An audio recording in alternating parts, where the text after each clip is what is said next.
The Galactic Military Academy's orientation hall buzzed with nervous energy as hundreds of cadets from dozens of species filled the massive amphitheater. Marcus Chen sat in the back row, his human form noticeably smaller than most of his classmates. Around him towered the impressive figures of Krathari warriors with their chitinous armor-like skin, graceful Sylvani with their elongated limbs and translucent flesh, and hulking Gorvani whose rocky hide made them look like walking mountains. The Academy had only recently opened its doors to humans after their species had been discovered 3 cycles ago. Most galactic citizens still viewed them as a curiosity, a small, soft species from a backwater planet who had somehow managed to achieve faster-than-light travel through sheer stubbornness, rather than any particular evolutionary advantage. Captain Vexai of the Krathari dominated the podium, her 6 arms gesticulating as she explained the Academy's strict hierarchy system.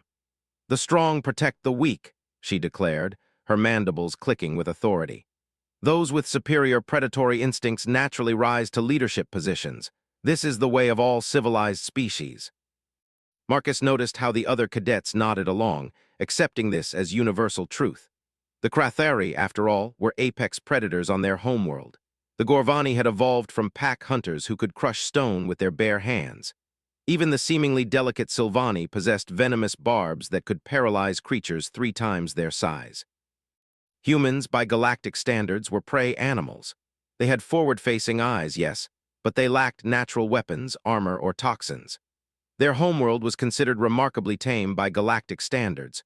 No acid rain, no predators larger than what other species would consider pets, and gravity so light that most aliens needed special equipment just to avoid floating away. After the orientation, cadets were divided into training squads of 12. Marcus found himself assigned to Squad Talon, led by a young Krathari named Zector who had already made it clear he considered humans to be adorable but useless mascots that the Academy was forced to accommodate for political reasons. The squad's first exercise took place in the Academy's biodome, a vast enclosed environment that could simulate any planetary condition. Today, it was configured to resemble a Krathari hunting ground, dense purple vegetation under a crimson sky, with the air thick enough to support the insectoid species' breathing requirements. "Simple tracking exercise," announced Instructor G.H. Rath, a massive Gorvani whose voice rumbled like an avalanche. "Locate and neutralize the training targets. Work as a team. The prey animals are programmed to flee and hide just like real quarry." The prey animals were mechanical constructs designed to mimic the behavior of various species' traditional hunt targets. For the Krathari, this meant quick, skittering creatures that would bolt at the first sign of danger. For the Gorvani, massive but timid herbivores that relied on camouflage and speed. Zector immediately took charge, his predatory instincts kicking in as he divided the squad into hunting pairs. Marcus was paired with Lysa, a Sylvani whose graceful movements belied her deadly nature. "Stay behind me, human," Lysa whispered, her voice like wind through crystal chimes. "When we flush out the prey, try not to frighten them away with your unique scent." Marcus bit back his response, choosing instead to observe as the squad spread out through the alien vegetation. The other species moved with purpose, their enhanced senses picking up traces that remained invisible to him.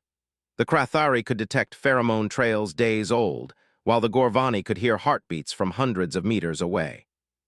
But as they progressed deeper into the simulated hunting ground, Marcus began to notice things his companions missed. The way certain branches were broken at specific angles, indicating the passage of the mechanical prey. The subtle displacement of soil that showed where the constructs had paused to graze. Most importantly, the pattern of their movement. These weren't random animals fleeing in panic, but programmed entities following predictable behavioral algorithms. When Lysa froze, her chromatophores shifting to indicate she'd spotted prey, Marcus saw it too. A construct designed to mimic a Gorvani planesrunner, complete with the massive haunches and nervous head movements of the real thing. It was magnificent engineering, almost indistinguishable from a living creature except for one detail that apparently escaped his partner's notice. The construct was positioned downwind of them, but its nostrils weren't flaring to catch their scent. A real planesrunner would have detected them long before now and either fled or prepared to defend itself. This one was simply running its programming, waiting for a visual confirmation of predators before initiating its escape sequence. Lysa began her careful approach, moving with the fluid grace her species was known for. Her plan was textbook perfect. Circle around to cut off the construct's most likely escape route, then use her superior speed to run it down. It would have worked perfectly against a real plains runner. But Marcus had spent enough time studying behavior patterns to recognize something his alien companions couldn't see. The construct wasn't just mimicking a plains runner's appearance. It was running a simplified version of the creature's actual behavioral programming. And plains runners, despite their reputation as prey animals, had one defensive mechanism that most predators learned to respect the hard way. When Lysa made her final approach, moving in for what she believed would be an easy takedown, the construct did exactly what a real plains runner would do when cornered by a lone predator. It didn't flee. It attacked. The construct's massive head swung around faster than even Sylvani reflexes could compensate for, and its horn-tipped snout caught Lysa square in the midsection, sending her flying backward into a cluster of thorned vegetation. She hit the ground hard, her chromatophores flashing distress colors as she struggled to regain her footing. The construct, its programming now fully engaged in defensive mode, lowered its head and prepared to charge again. In the wild, plains runners would continue their attack until the threat was eliminated or they could safely escape. This one was no different. Marcus didn't think. He didn't calculate odds or consider the wisdom of a soft-skinned human challenging a construct built to simulate a creature that could gore a Gorvani warrior. He simply stepped forward, placing himself between the mechanical beast and his injured squadmate. The construct's optical sensors focused on him, processing this new threat. According to its programming, humans registered as negligible, too small to be a serious predator, too weak to pose any real danger. It should have ignored him entirely, but something in Marcus's posture triggered a different subroutine. He wasn't cowering or preparing to flee like prey. He wasn't circling or positioning himself like a typical predator either. Instead, he stood perfectly still, his feet planted shoulder-width apart, his hands relaxed at his sides. His head was tilted slightly forward, and his eyes never left the construct's optical array. What the construct's sensors couldn't quantify was the expression on Marcus's face. It wasn't fear or aggression in any form the programming could recognize. It was something far more unsettling, the calm, patient look of something that had already decided how this encounter was going to end. The construct's behavioral programming flickered between responses. Attack the new threat, ignore it as insignificant, flee from something it couldn't properly categorize. In that moment of mechanical uncertainty, Marcus smiled. It wasn't a friendly expression. It wasn't the baring of teeth that some species used for intimidation. It was something uniquely human, the quiet confidence of a creature that had evolved not as a predator or prey, but as something far more dangerous. A problem solver. The construct, faced with behavioral input it couldn't process, did what its programming demanded when encountering an unknown variable. It froze, waiting for additional data to determine the appropriate response. Marcus took a single step forward, and that simple movement carried a weight that seemed to ripple through the biodome's artificial atmosphere. Behind him, Lysa had gone completely still, her chromatophores cycling through colors that indicated confusion mixed with something that might have been primal fear. Because in that moment, surrounded by the alien landscape of the training dome, something fundamental had shifted. The human cadet who had been quietly enduring condescension and dismissal was gone, replaced by something that belonged to a much older and more dangerous lineage. The construct's programming continued to cycle through responses, but they all seemed inadequate now. In the distance, the rest of Squad Talon had stopped their own hunts, drawn by some instinct they couldn't name toward the confrontation that was unfolding in their midst. Marcus took another step forward, and the construct finally found a response in its behavioral matrix. Unfortunately for the mechanical beast, it was the wrong one entirely. The construct charged. 2 tons of mechanical muscle and synthetic bone thundered across the purple grass, its horn lowered to impale the small human who dared stand in its path. By every calculation in its programming, this should have been over in seconds. The human should have fled, screamed, or at the very least attempted some futile defensive maneuver. Instead, Marcus moved. But not away, not to the side in a desperate dodge, and certainly not backward in retreat. He moved forward, timing his motion with the precision of someone who had spent his entire life studying the mechanics of movement and force. At the last possible moment, when the construct's horn was mere inches from his chest, Marcus dropped into a crouch and pivoted. His shoulder connected with the construct's front leg just above the joint, and basic physics took over. The mechanical beast's own momentum carried it up and over the human's surprisingly solid frame, sending it tumbling end over end through the air. The construct hit the ground with a crash that shook the biodome, its legs flailing as it struggled to right itself. But Marcus was already moving again, flowing around the fallen machine like water around a stone. His hands found purchase on the construct's neck assembly, and with a sharp twist that spoke of intimate knowledge about mechanical stress points, he disconnected something vital. The construct went still. The biodome fell silent except for the artificial wind rustling through the purple vegetation. Squad Talon stood frozen in a rough circle around the scene, their various predatory instincts all screaming conflicting information. What they had just witnessed should have been impossible. Zector was the first to find his voice, though his usual commanding tone came out as more of a strangled whisper. "How did you?" That construct was rated to challenge a fully grown Gorvani warrior. Marcus straightened, brushing synthetic grass from his uniform. His expression had returned to its previous calm neutrality, as if he hadn't just performed what amounted to mechanical surgery with his bare hands in the middle of a combat situation. "Plains runners are prey animals," he said simply, offering a hand to help Lysa to her feet.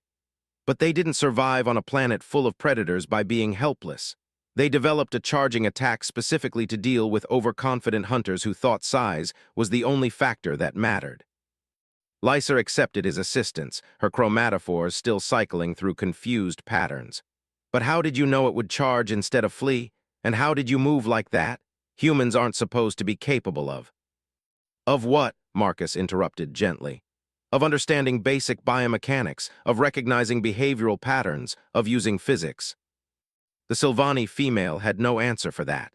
Neither did the rest of the squad, who were all struggling to reconcile what they had just seen with everything they thought they knew about humans. Instructor G.A. Trath's heavy footsteps announced his approach long before his massive form became visible through the vegetation. The Gorvani's rocky features were set in an expression that might charitably be called confusion, though it looked more like the face of someone whose fundamental understanding of the universe had just been called into question. "Cadet Chen," he rumbled, his voice carrying the weight of barely controlled bewilderment, "did you just disable a Grade 7 combat construct with your bare hands?" "Not disabled," Marcus corrected politely. "I just disconnected the primary motivation servo from the central processing unit. It's more like putting it to sleep than actually damaging it. Someone should be able to reactivate it without any problem once they reconnect the linkage." G.A. Trath stared at the motionless construct, then at Marcus, then back at the construct again. In his 60 years as a military instructor, he had seen cadets do impressive things. He had watched Krathari warriors take down prey twice their size through cunning and speed. He had observed Gorvani hunters bring down massive beasts through raw strength and endurance. He had even seen Silvani scouts neutralize threats using toxins so subtle that their targets never knew they had been poisoned. But he had never seen anyone perform mechanical surgery on a combat construct in the middle of a fight, especially not someone from a species that supposedly lacked any notable predatory adaptations. "Cadet Chen," he said slowly, "how exactly did you know where to find that servo connection?" Marcus shrugged, a gesture that somehow managed to be both humble and completely unsatisfying. "I read the technical manuals in the Academy library. All the construct specifications are available for student review." "You read the technical manuals?" G.A. Trath repeated flatly. "Well, yes. I wanted to understand how they worked. It seemed like useful information to have." What Marcus didn't mention was that he had read all the technical manuals. Every single one. Along with the tactical doctrine files, the historical combat reports, the species biological surveys, and approximately 12,000 years' worth of military science literature that the Academy made available to its students. He had done this not because he was required to, but because he was curious. Because humans, despite their reputation as a soft and harmless species, possessed one trait that their galactic neighbors consistently underestimated: an absolutely ruthless dedication to understanding how things worked. Other species learned what they needed to survive in their particular ecological niche. Humans learned everything, just in case it might be useful someday. Squad Talon spent the rest of the exercise in a state of barely controlled confusion. Marcus helped them track down the remaining constructs, offering quiet suggestions about behavioral patterns and mechanical limitations that consistently proved accurate. By the time they returned to the academy, they had posted the highest success rate of any squad in their class. But success was overshadowed by a growing sense of unease among the alien cadets. They had all grown up with the comfortable knowledge that the universe was divided into predators and prey, with clear rules about which was which. Humans were supposed to be prey, small, weak, and defenseless except for their technology. The problem was that Marcus hadn't used any technology. He had used knowledge, observation, and a kind of tactical thinking that seemed to operate on principles none of them recognized. That evening, as the squad gathered in the common area to review their performance, Zector finally voiced what they were all thinking. "What are humans, really?" he asked, his mandibles clicking with nervous tension. "I mean, what kind of evolution produces a species like yours?" Marcus looked up from the technical manual he was reading, something about advanced fighter craft maintenance procedures that wasn't assigned reading for another 2 years. "The same kind as everyone else's," he said. "We adapted to our environment." "But you don't have claws," pointed out Kresh, a Gorvani whose voice always sounded like grinding stone. "No natural armor, no venom, no enhanced senses. How did your species survive without any predatory advantages?" "Who said we don't have predatory advantages?" Marcus asked mildly. The question hung in the air like a challenge, because now that they thought about it, none of them could actually answer that question. Human predatory advantages weren't immediately obvious like sharp teeth or poison glands, but they were becoming increasingly apparent with each passing day.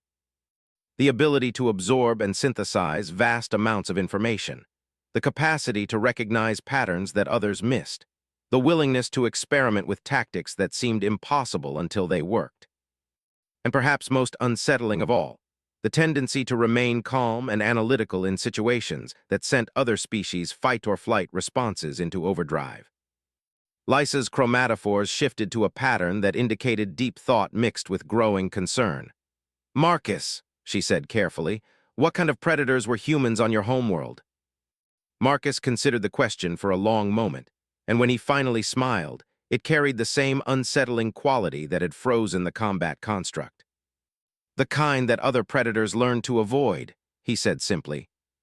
Outside the common area windows, the Academy's artificial night had fallen, and in the distance, other squads were still struggling with training exercises that Squad Talon had completed hours ahead of schedule. But none of that seemed important anymore, because a much more fundamental question had been raised. If humans weren't prey animals, and they weren't traditional predators either, then what exactly had the galaxy invited into its most elite military institution? And perhaps more importantly, what would happen when the rest of the human species decided to accept that invitation?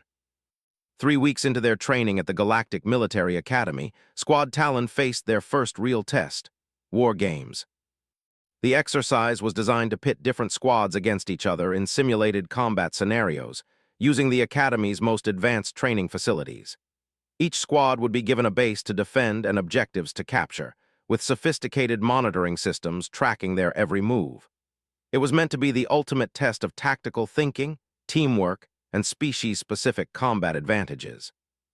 Squad Talon had been assigned to defend Mining Station Echo, a realistic simulation of the kind of resource extraction facility that often became flashpoints in interstellar conflicts. Their opponents were Squad Reaper, led by Thane Korath, a Krathari whose family had produced military leaders for 7 generations. The betting among the other cadets heavily favored Squad Reaper.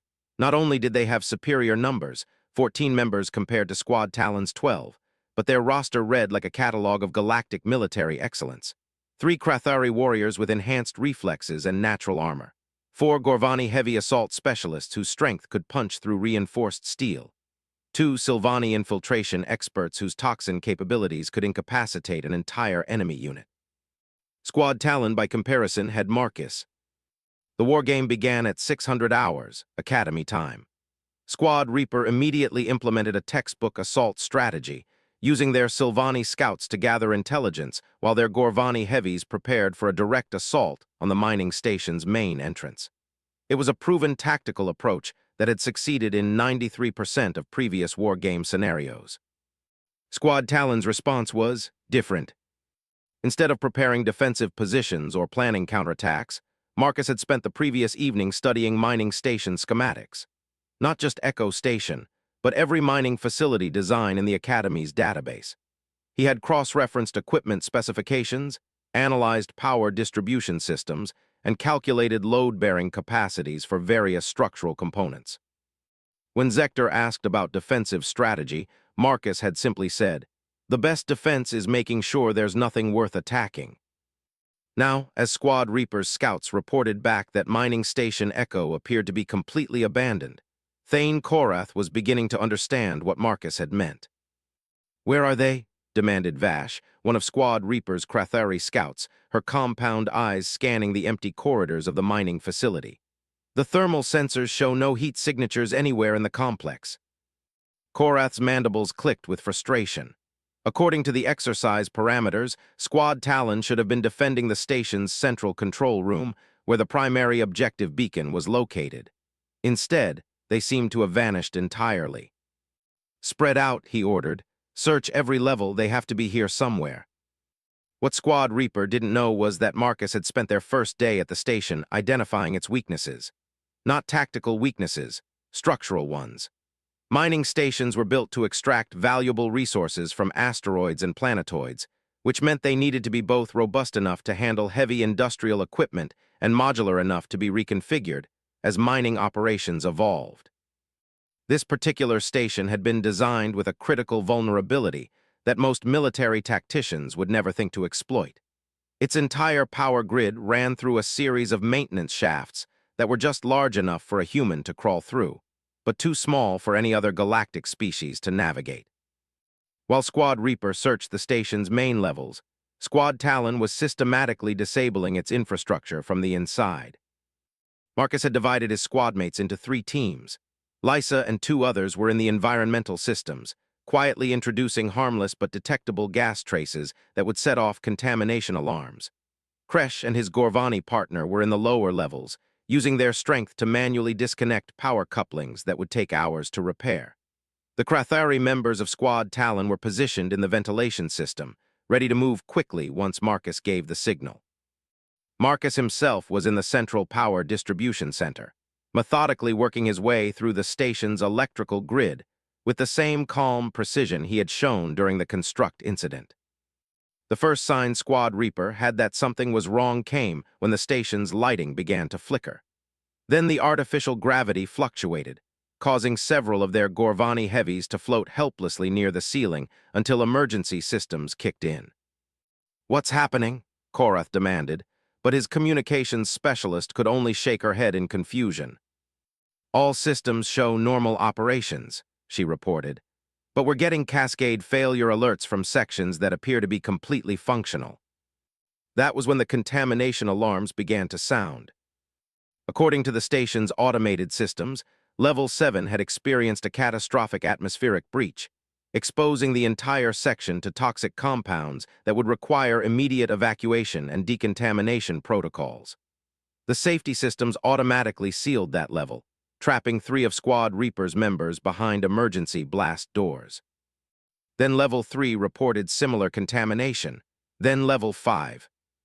Within 20 minutes, Squad Reaper found themselves trapped on a single level of a mining station that seemed to be systematically destroying itself around them.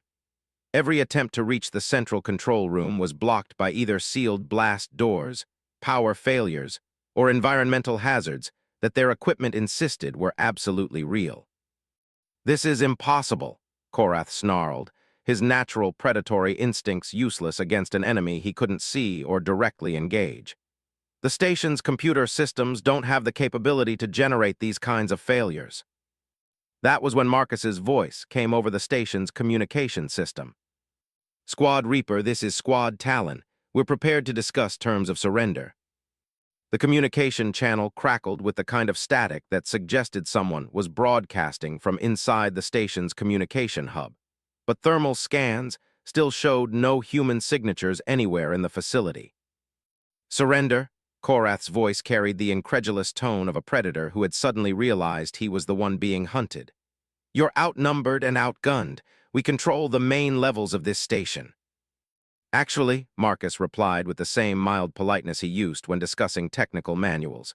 You control a single level of a mining station that no longer has functional life support, artificial gravity, or communications capability.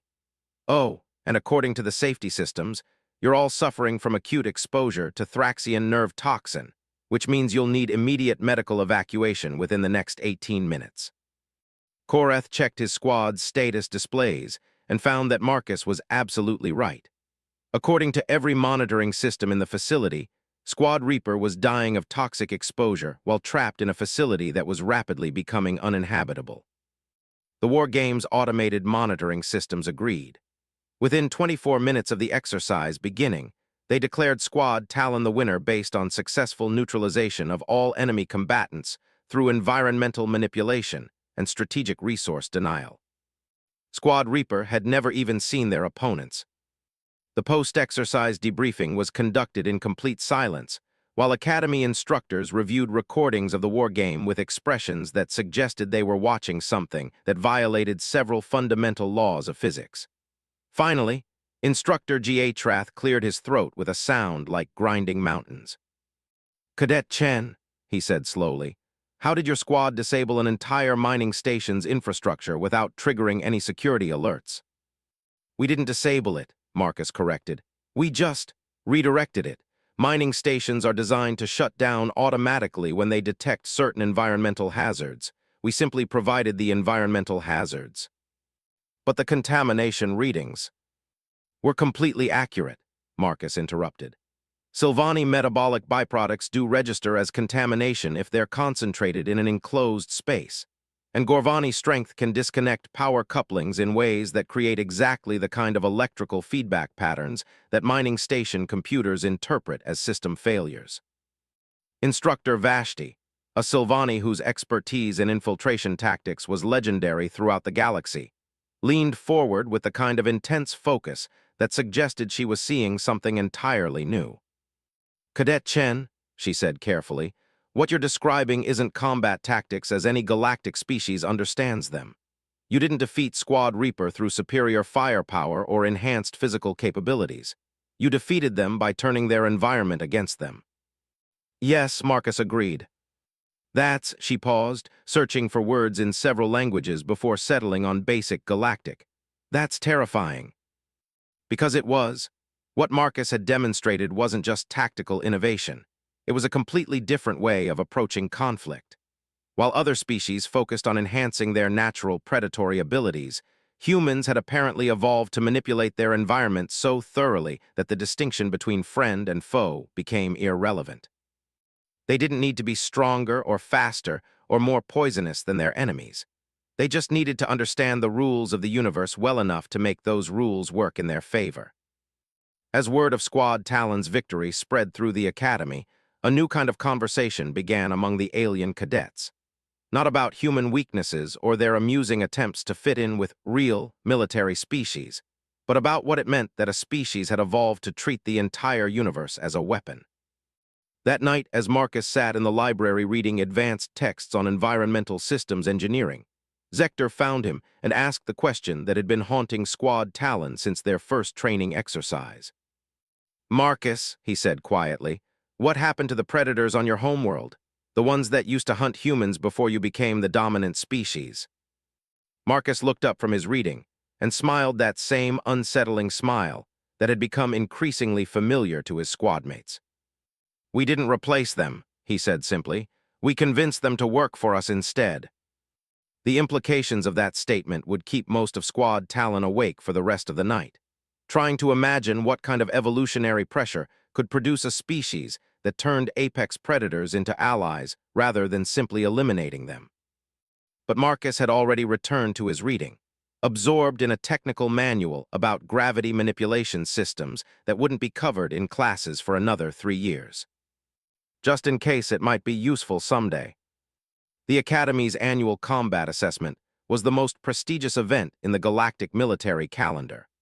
Representatives from every major star nation attended to observe the final examinations that would determine which cadets earned commissions in the Galactic Defense Force. This year's assessment carried unusual significance. Word of the human cadets' unconventional tactics had spread beyond the Academy walls, creating considerable debate among military leadership about whether Squad Talon's methods represented innovation or dangerous deviation from established doctrine. Admiral Kethvar of the Krathari Supreme Command had come specifically to observe Marcus Chen in action. The ancient warrior's reputation for tactical brilliance was matched only by his absolute intolerance for anything that threatened galactic military traditions. If the humans' methods proved to be mere tricks rather than genuine military advancement, the Admiral would personally ensure that humans were quietly removed from the Academy program. The assessment scenario was deliberately challenging. Squad Talon would face not one but three opposing squads in a complex urban environment, with victory conditions requiring them to capture and hold multiple strategic objectives while preventing enemy forces from achieving their own goals. Their opponents were the Academy's three top-rated squads, led by cadets whose family lineages read like a catalog of galactic military nobility. Squad Venom, commanded by Shurak Veshai, specialized in rapid assault tactics that had never failed in previous assessments. Squad Titan, led by Gorvani war hero descendant Thok Grimstone, excelled at defensive operations and siege warfare. Squad Shadow, under the command of Sylvani infiltration expert Murilith Dawnwhisper, was renowned for their ability to strike without warning and vanish before enemy forces could respond. 43 elite cadets against 12, in terrain that favored traditional military approaches.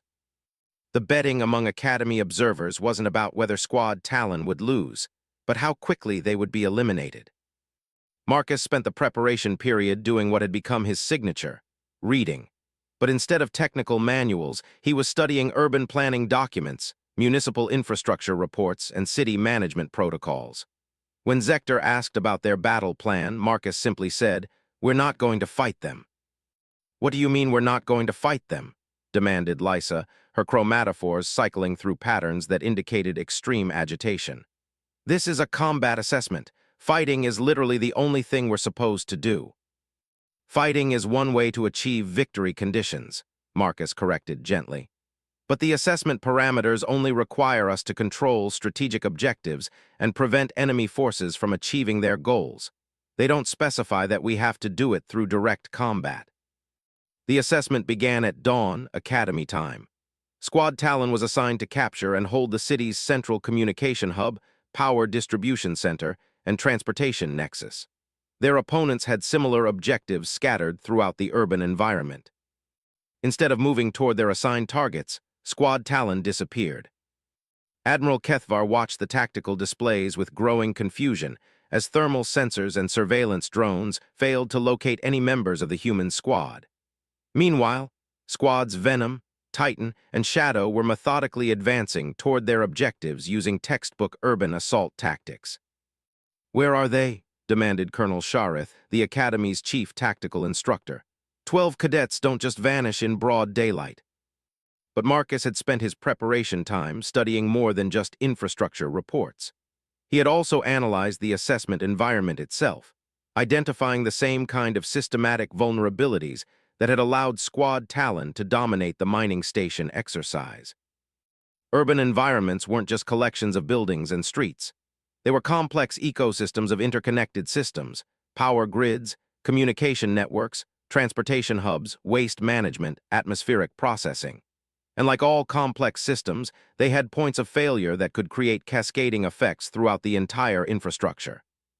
Squad Talon wasn't hiding in the city. They were becoming part of its infrastructure. The first indication that something unusual was happening came when Squad Venom reported communication difficulties. Their tactical network was functioning perfectly, but the city's emergency broadcast system had begun transmitting evacuation warnings for their sector, claiming that environmental sensors had detected dangerous atmospheric conditions. Squad Titan found their advance slowed when the city's traffic management system began routing all available transportation away from their area of operations, citing maintenance requirements that forced them to travel on foot through increasingly circuitous routes. Squad Shadow discovered that their infiltration expertise was useless when every building they attempted to enter helpfully announced their presence through automated security systems that had apparently been reprogrammed to treat their particular biometric signatures as maintenance staff, requiring immediate assistance. Within 2 hours, the three opposing squads found themselves fighting not Squad Talon, but the city itself. Admiral Kethvar watched in fascination as Squad Venom's advance was halted by a municipal water system malfunction that flooded their intended route. Squad Titan's heavy assault specialists found themselves trapped in an elevator system that insisted on taking them to random floors while playing cheerful music. Squad Shadow's attempts at stealth were frustrated by street lighting that followed them wherever they went and helpful directional signs that pointed other squads toward their exact locations. "How?" Colonel Shareth whispered, staring at displays that showed all three opposing squads becoming increasingly frustrated with an urban environment that seemed determined to thwart their every move. "Urban systems are designed to be helpful." Marcus's voice came over the communication channel with the same calm politeness he used for everything else. "We just convinced them to be helpful to us instead of our opponents." Admiral Kethvar's mandibles clicked with what might have been admiration or profound concern. "Cadet Chen, are you telling me that your squad has somehow gained control of an entire city's infrastructure?" "Not control," Marcus corrected. "Partnership. Cities are designed to serve their inhabitants and protect them from harm. We simply demonstrated that our opponents represent a threat to civic order, while our squad represents legitimate municipal authority." The implications of that statement hit the observers like a physical blow. While other species trained to enhance their natural combat abilities, humans had apparently learned to convince environments to fight on their behalf. But the most unsettling demonstration was yet to come. As the assessment entered its final phase, Squad Talon finally made their appearance.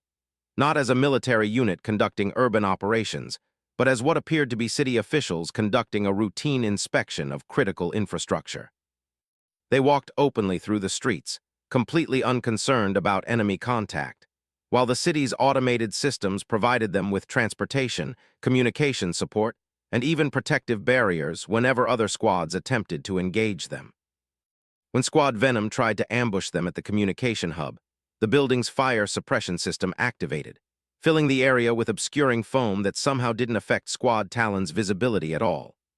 When Squad Titan attempted to block their access to the power distribution center, the street-level walkways reconfigured themselves to provide alternate routes while redirecting vehicular traffic to create impassable barriers around the Gorvani heavies.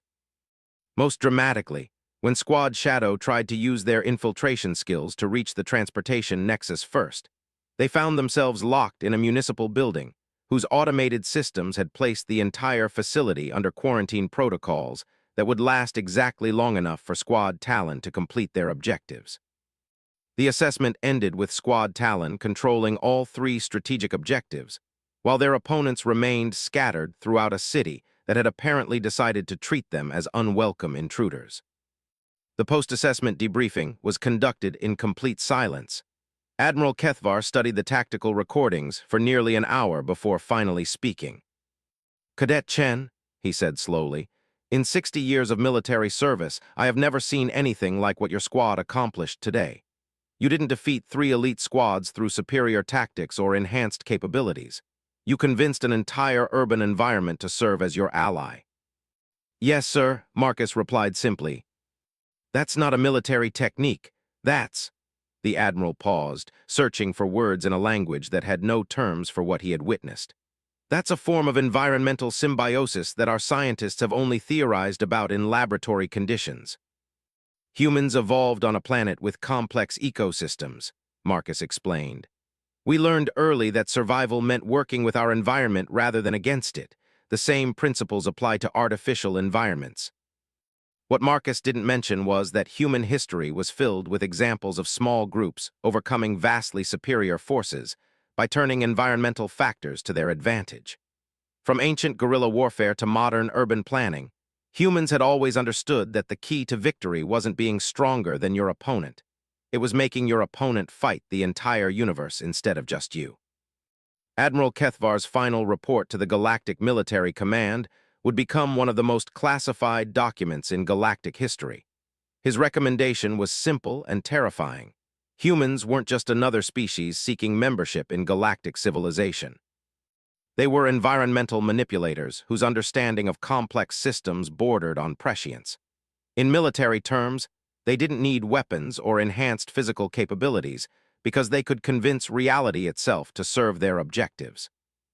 The Academy's response was to immediately establish new courses in environmental systems theory, infrastructure analysis, and what became known as symbiotic warfare doctrine.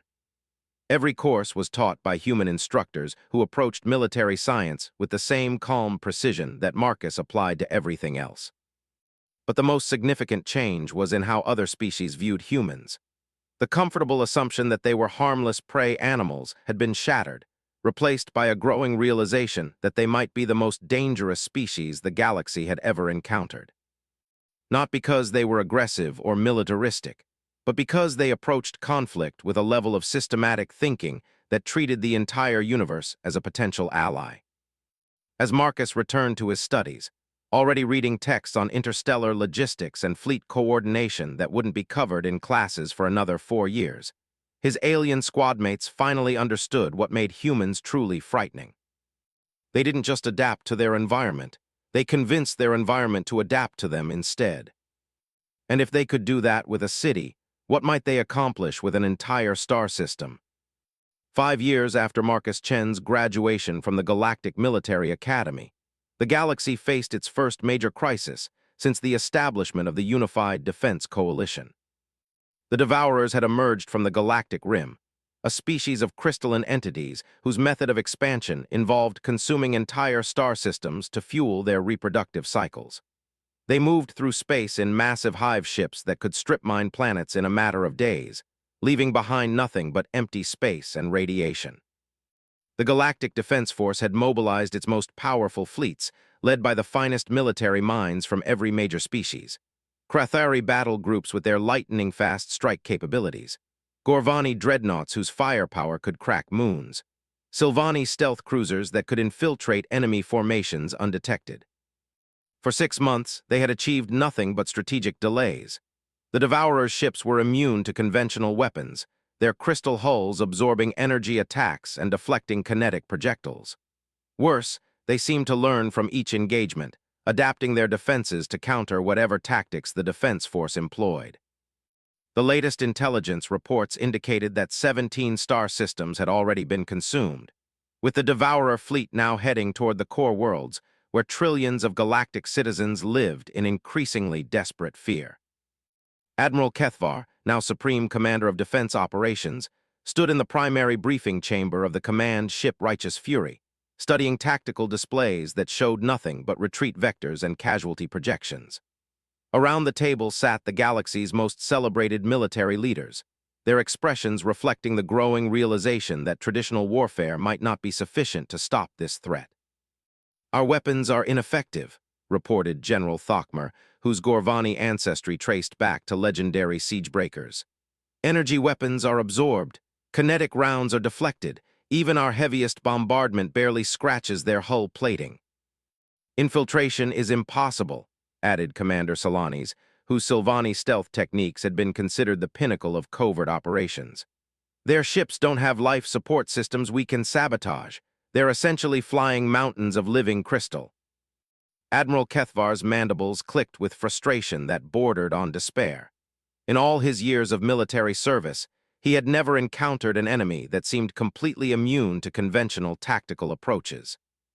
"What about the humans?" asked Colonel Vorth, a younger Krathari whose career had been shaped by observing human tactical innovations at the Academy. "Commander Chen's fleet is operating in the Outer Rim territories. His methods might." "Commander Chen has been avoiding direct engagement with the Devourers," interrupted Admiral Kethvar. "His forces have been conducting what appear to be reconnaissance missions in evacuated systems. While admirable for preserving his ships, it's not contributing to our tactical situation." What Admiral Kethvar didn't know was that Marcus Chen hadn't been avoiding the Devourers. He had been studying them. For the past 6 months, while the Defense Force engaged in increasingly desperate battles, Marcus had been doing what he had always done, reading everything available about the enemy and looking for patterns that others might miss. The Devourers weren't just mindless consumers. They were highly organized, with sophisticated intelligence and complex behavioral patterns. Most importantly, they were not immune to environmental manipulation. They were simply too different for traditional military thinking to recognize the manipulation opportunities. Marcus had spent months analyzing Devourer feeding patterns, movement trajectories, and communication protocols. He had studied their crystalline biology, their energy absorption capabilities, and their reproductive cycles. He had cross-referenced their behavior with everything known about hive mind species, crystal-based life forms, and resource-dependent expansion patterns. And he had found something that made him smile with the same unsettling expression that had terrified his academy classmates years earlier. The Devourers had a weakness, not a tactical vulnerability that could be exploited with conventional weapons, but something far more fundamental. They were absolutely dependent on environmental consistency for their reproductive cycles. The message that Admiral Kethvar received from the human fleet was characteristically brief and polite. Request permission to implement alternative engagement protocol. Will require coordination with all available Defense Force assets. Commander Chen, Admiral Kethvar responded with the kind of desperate hope that came from watching conventional strategies fail repeatedly. What exactly are you proposing? We're going to convince the Devourers to leave, Marcus replied with the same calm certainty he had used to discuss technical manuals at the academy. The plan that Marcus outlined in the subsequent briefing session was unlike anything in galactic military history. Instead of attacking the Devourer fleet directly, he proposed to attack the space around them. Devourers consume stellar material to fuel their reproduction, Marcus explained to an audience of military leaders whose expressions ranged from confusion to outright disbelief. But their reproductive cycle requires precise environmental conditions. They need specific energy frequencies, particular mineral densities, and exact gravitational parameters. Commander Chen, Admiral Kethvar said slowly, are you suggesting that we somehow modify the environmental conditions of entire star systems? Not modify, Marcus corrected. Optimize for us instead of them. The human fleet had been carrying more than reconnaissance equipment during their months in the Outer Rim. Marcus had requisitioned every available stellar engineering platform, gravitational manipulation device, and deep space construction unit that the Defense Force possessed.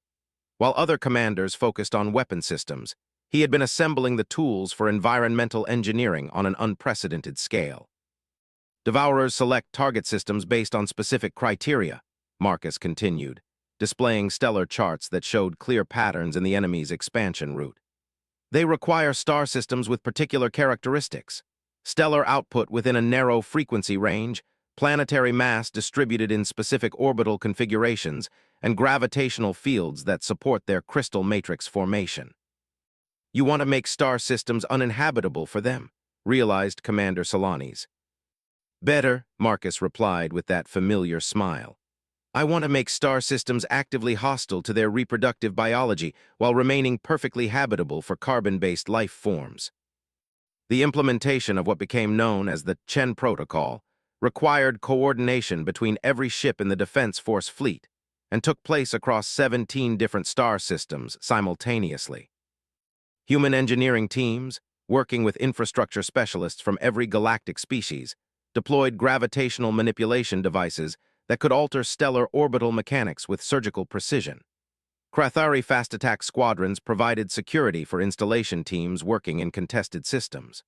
Gorvani construction battalions assembled massive stellar engineering platforms that could modify the output frequency of entire stars. Sylvani reconnaissance units gathered real-time intelligence on Devourer fleet movements to ensure perfect timing. What Marcus had designed wasn't warfare in any traditional sense. It was environmental engineering on a galactic scale, transforming the space around the Devourer fleet into conditions that would make their continued expansion impossible. The first system modification targeted the gravitational resonance frequency that Devourer crystals used for communication. Human teams deployed a network of gravitational pulse generators that created interference patterns, essentially giving the entire Devourer fleet a permanent case of communication static. The second modification altered the stellar output of three-star systems along the Devourer's projected expansion route, shifting their energy signatures into frequencies that Devourer biology found actively toxic rather than nutritious. The third and most ambitious modification involved temporarily destabilizing the orbital mechanics of an entire system's asteroid belt, creating a debris field with gravitational characteristics that would disrupt Devourer reproduction cycles for centuries. The Devourer fleet's response was immediate and unprecedented. They stopped advancing. For the first time since their emergence from the galactic rim, the crystal entity's expansion halted entirely. Intelligence reports indicated massive changes in their fleet behavior, with individual ships beginning to exhibit what appeared to be distress signals. Then, over the course of 3 weeks, they began to retreat. Not fleeing in panic, but conducting an organized withdrawal toward the galactic rim, leaving behind star systems they had partially consumed and abandoning expansion routes they had been following for months. The galaxy's military leaders watched in stunned silence as the most dangerous threat in galactic history simply left. "They're going home," Marcus explained during the post-operation briefing. "Devourer expansion is driven by reproductive necessity. When environmental conditions become unsuitable for reproduction, their biological imperative shifts to finding better territory. We didn't defeat them. We convinced them that this galaxy isn't a good neighborhood for raising their young." Admiral Kethvar stared at the tactical displays showing Devourer fleet formations retreating toward the galactic rim, then looked at the human commander, whose environmental manipulation had accomplished what the combined military might of the galaxy could not. "Commander Chen," he said slowly, "you didn't just save the galaxy, you did it without firing a shot." "Violence should always be the last option," Marcus replied with the same mild politeness he had used as a cadet. "Most conflicts can be resolved through careful environmental management and species-appropriate negotiation." The implications of that statement would reshape galactic military doctrine for generations. The Devourers had been the most advanced hostile species ever encountered, with technology that rendered conventional weapons useless. But they had been defeated by a human approach to warfare that treated entire star systems as tactical resources. In the years that followed, the Chen Protocol would become the foundation for a new kind of galactic defense strategy. Instead of building bigger weapons or more powerful ships, the Defense Force invested in environmental engineering capabilities and systematic analysis specialists. Human instructors established what became known as the Institute for Environmental Military Science, where cadets from every species learned to approach conflict with the same systematic thinking that had made Squad Talon legendary at the Academy. But perhaps the most significant change was in how the galaxy viewed itself. The comfortable assumption that space was an empty battlefield where traditional military forces could operate had been shattered, replaced by an understanding that space itself could be turned into an ally or an enemy depending on who possessed the knowledge to manipulate it properly. Marcus Chen, now promoted to Fleet Admiral despite never commanding a traditional naval engagement, continued his research into environmental systems theory. His latest project involved developing protocols for peaceful first contact with species whose biology was incompatible with standard galactic civilization, not to exclude them, but to engineer environmental conditions that would allow everyone to coexist comfortably. Because that, ultimately, was what made humans truly exceptional in the galactic community. While other species had evolved to dominate their environment through strength, speed, or toxicity, humans had evolved to understand their environment so completely that the distinction between ally and enemy became a matter of engineering rather than evolution. They weren't the strongest species in the galaxy, or the fastest, or the most well-armed, but they were the species that could convince the universe itself to take sides in a conflict. And in a galaxy full of predators and prey, that made them something entirely unprecedented. Environmental architects who could redesign reality to ensure that everyone had a place where they belonged. Even ancient crystal entities from the galactic rim, who simply needed to find a better neighborhood for their reproductive cycles. Marcus smiled as he returned to his research, already reading theoretical papers about interdimensional physics that wouldn't be practical for another century. Just in case it might be useful someday.